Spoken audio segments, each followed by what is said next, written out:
Genesis 3. Now the serpent was more subtle than any beast of the field which the Lord God had made. And he said unto the woman, Yea, hath God said, Ye shall not eat of every tree of the garden?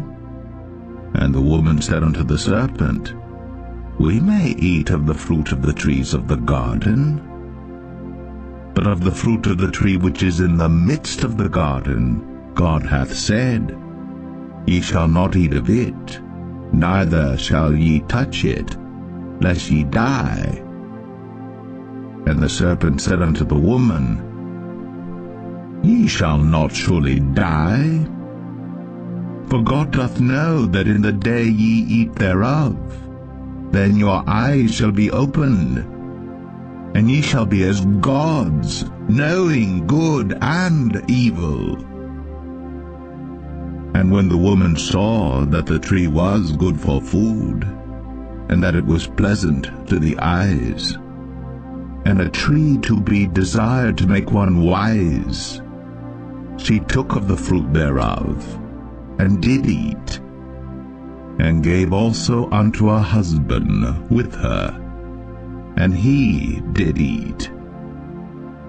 And the eyes of them both were opened, and they knew that they were naked. And they sewed fig leaves together, and made themselves aprons. And they heard the voice of the Lord God walking in the garden in the cool of the day. And Adam and his wife hid themselves from the presence of the Lord God amongst the trees of the garden. And the Lord God called unto Adam, and said unto him, Where art thou? And he said, I heard thy voice in the garden. I was afraid, because I was naked, and I hid myself. And he said, Who told thee that thou wast naked? Hast thou eaten of the tree whereof I commanded thee that thou shouldest not eat?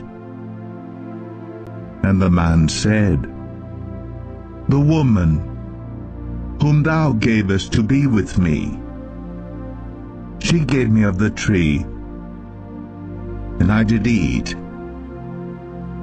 And the Lord God said unto the woman, What is this that thou hast done?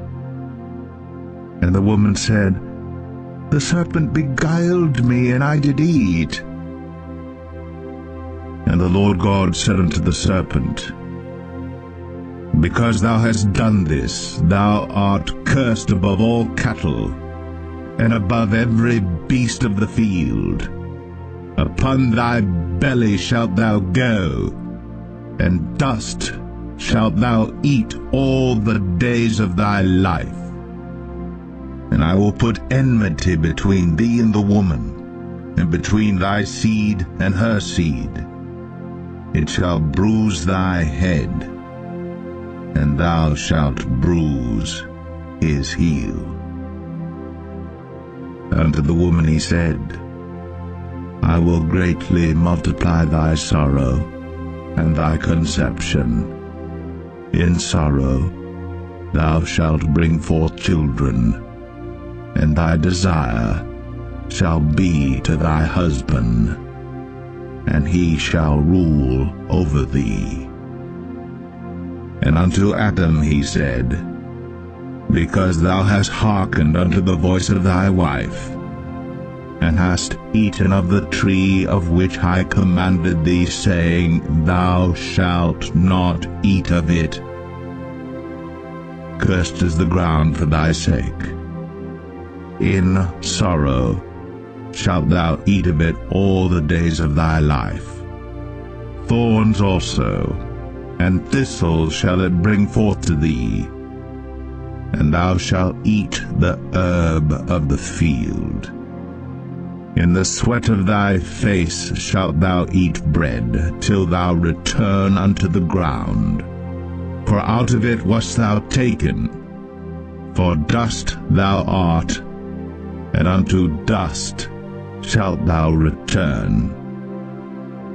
And Adam called his wife's name Eve, because she was the mother of all living. Unto Adam also and to his wife did the Lord God make coats of skins, and clothed them. And the Lord God said, Behold, the man is become as one of us, to know good and evil. And now, lest he put forth his hand, and take also of the tree of life, and eat, and live forever. Therefore the Lord God sent him forth from the Garden of Eden, to till the ground from whence he was taken.